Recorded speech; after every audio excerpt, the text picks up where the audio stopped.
Hello.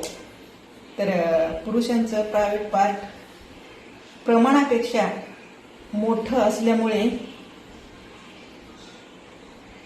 त्रास तर होणारच ना पार्टनरला. मग आता त्याच्यावर इलाज काय सांगणार आहे. व्हिडिओ बघा आणि लाईक करायचं जरा बरं का व्हिडिओला. ज्यांना रुची आहे अशा मुद्द्यांमध्ये त्यांचं स्वागत आहे माझ्या चॅनलवर बरं का.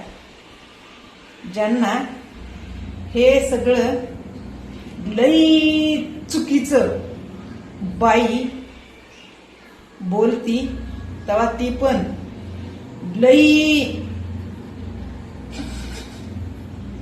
असं ज्यांना वाटतं ना त्यांना माझ्या चॅनलवर मी आमंत्रित करतच नाही बरं का. पण एक गोष्ट नक्की बोलावी वाटते तशा लोकांसाठी. मी जे बोलत असते ते जर तुम्हाला खरंच चुकीचंच आहे हे मान्य आहे ना तर मग तुम्ही का वागता तसे रे. तुम्ही का वागता. लांब राहा ना. मी जे बोलते जे मुद्दे घेऊन येते ते ऐकण्यापासून तुम्ही कितीही लांब जा. पण जे तुम्ही स्वतः नाही नाही असं होऊ शकत नाही. जन्मच त्याच्यासाठी होतोय प्रत्येकाचा. कळला का. तर बघा मुद्द्याला करते चालू मी. लाईक करणे आवडल्यास खरं वाटल्यास लाईक देणे अनिवार्य आहे. ज्याची त्याची इमानदारी पण. कळलं का.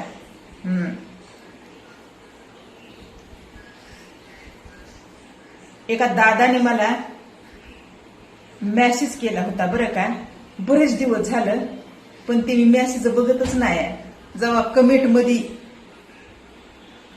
येतंय ना कोणाचं काही प्रश्न असे तर मग मी उत्तर देते.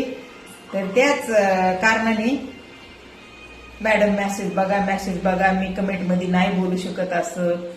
एक भाऊ म्हणून तुम्ही माझा मेसेज म्हणजे एक्सेप्ट करा. आणि असं म्हणजे काय असं मला भी वाटतंय. व लोक काय करते तर ते मॅसेंजर मध्ये ना पोस्ट पाठवते तर बाया बघून.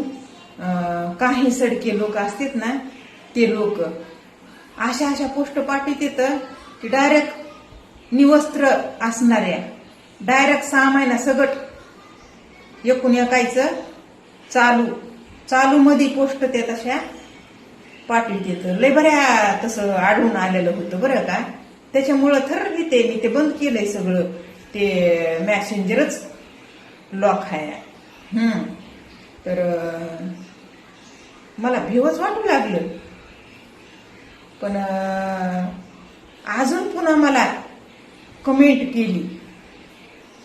हो ताई तुम्ही एकदा रिसीव करा ना माझा मेसेज.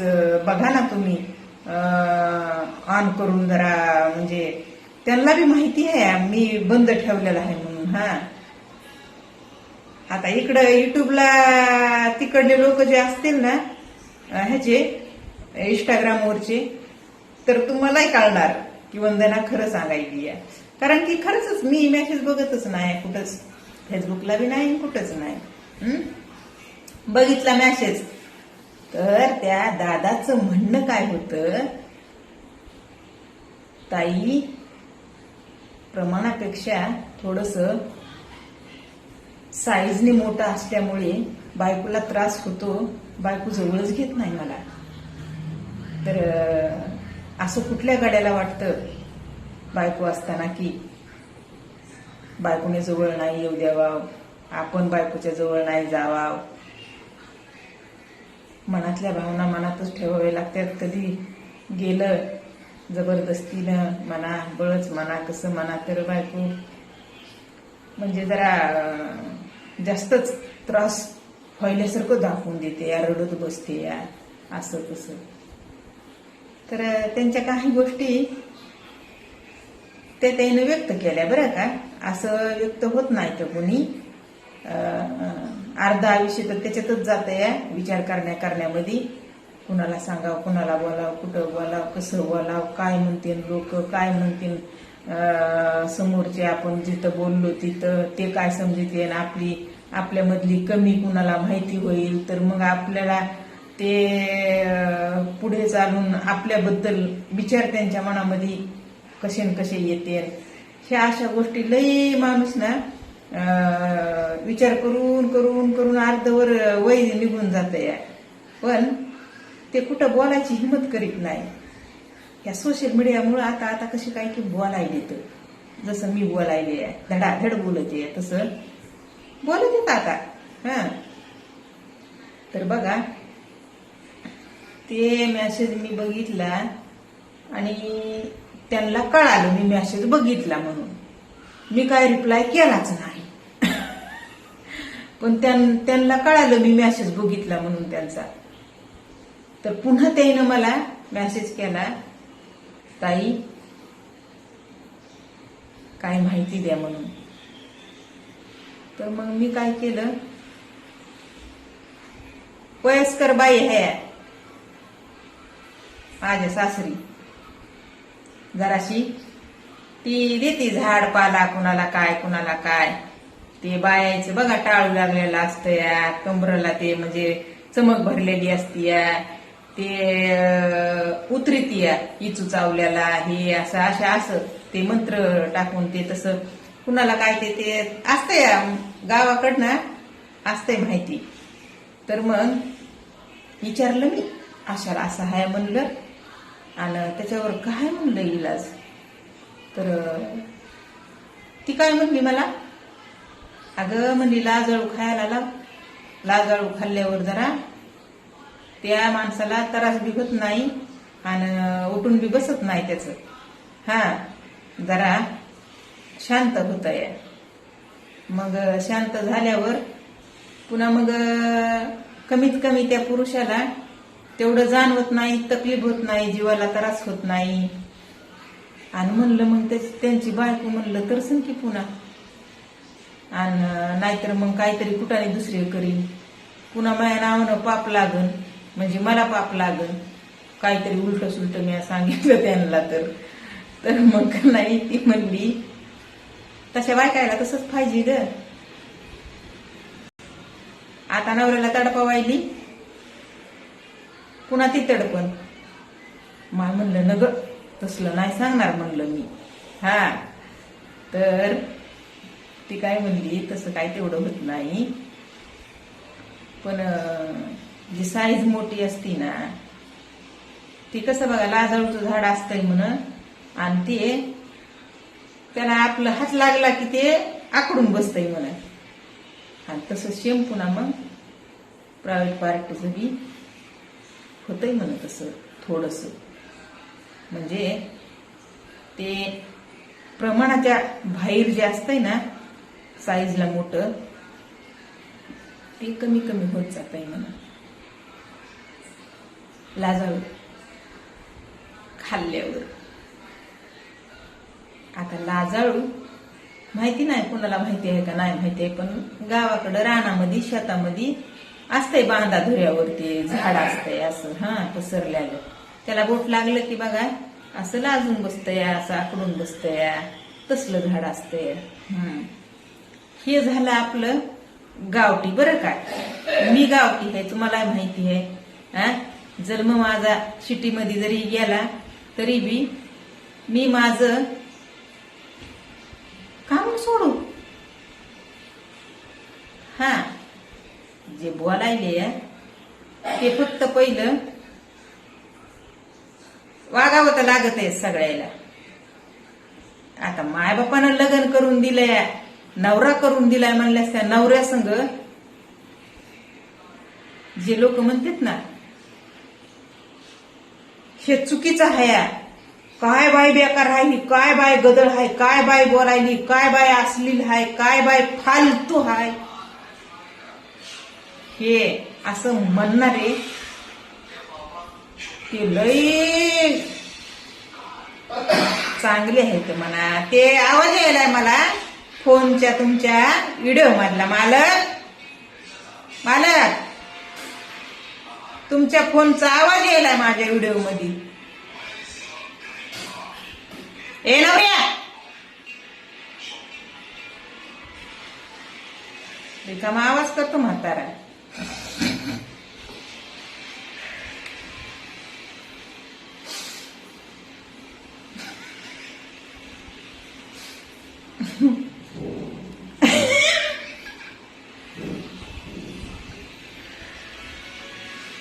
अरे धगायलंय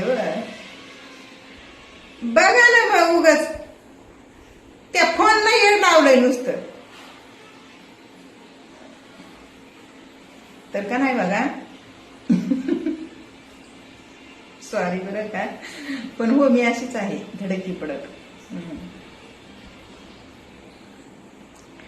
तर ज्यांना वाटतं ना बोलताना ही बाई चांगली नाही, अरे बाबांनो आता बोलती बाई, पण लेकरं बाळ संसार त्याच्याशिवाय अनिवार्य नाही. कोणत्या तोंडाने मला तुम्ही नाव ठेवता रे? कोणत्या तोंडाने? तुमच्या मायबापानी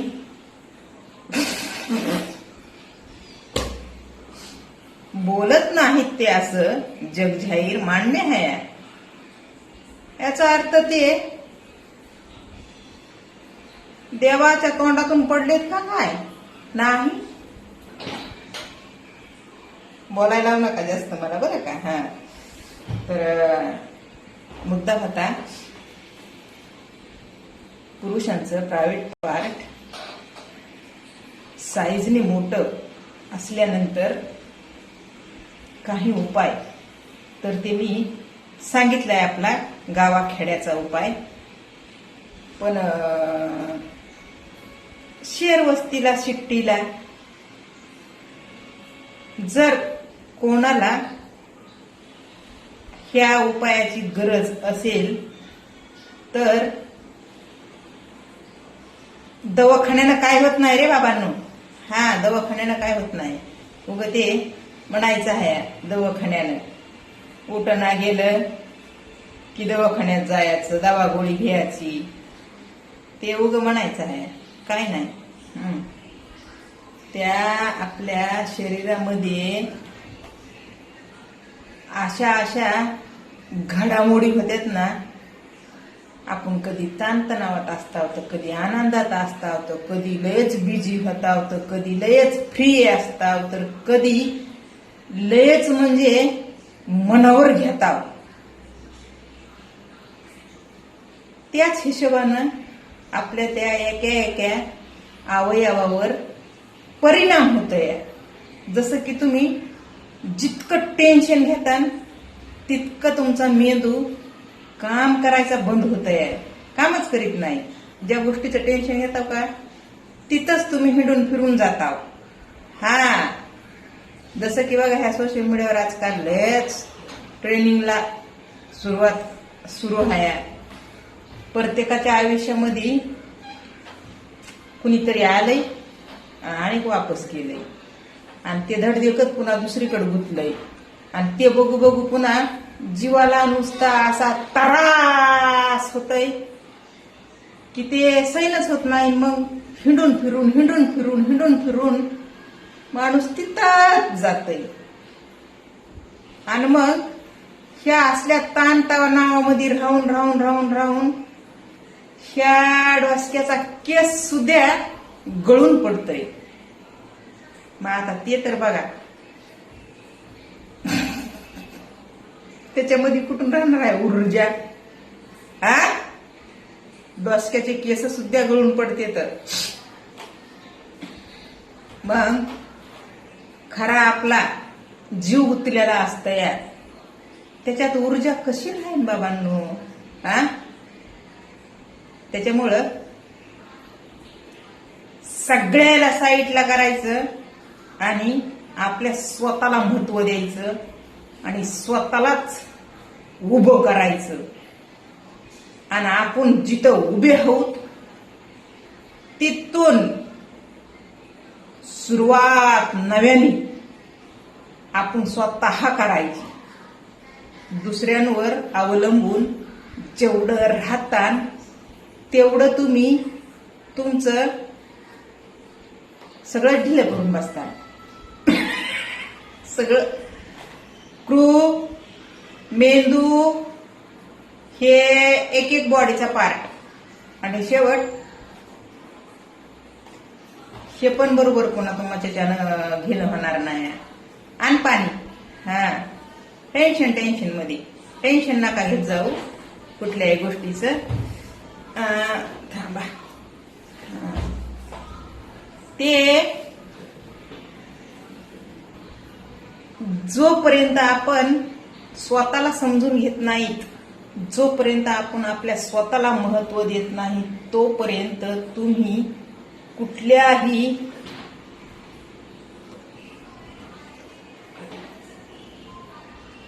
ते काय म्हणते तू, आपल्या स्वतःला महत्व द्या, मग तुम्हाला दुसऱ्या कोणाची गरज पडणार नाही. बस साध्या साध्या भाषेमध्ये सांगायचे, स्वतःला महत्व द्या.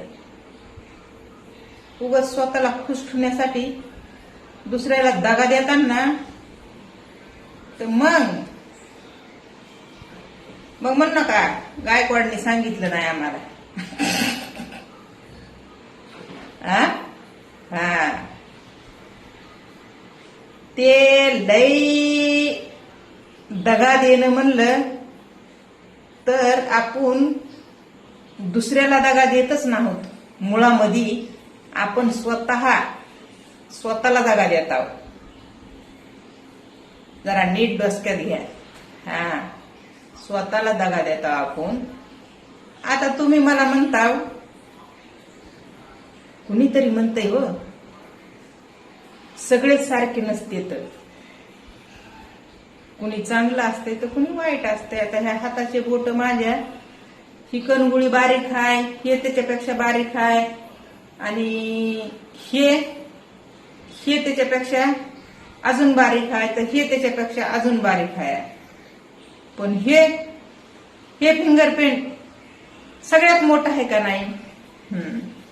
असं वेगवेगळं माणूस पण असतं या, आणि त्यापैकीच कुणी ना कुणीतरी समजत असन वंदना चांगली आहे, बरोबर?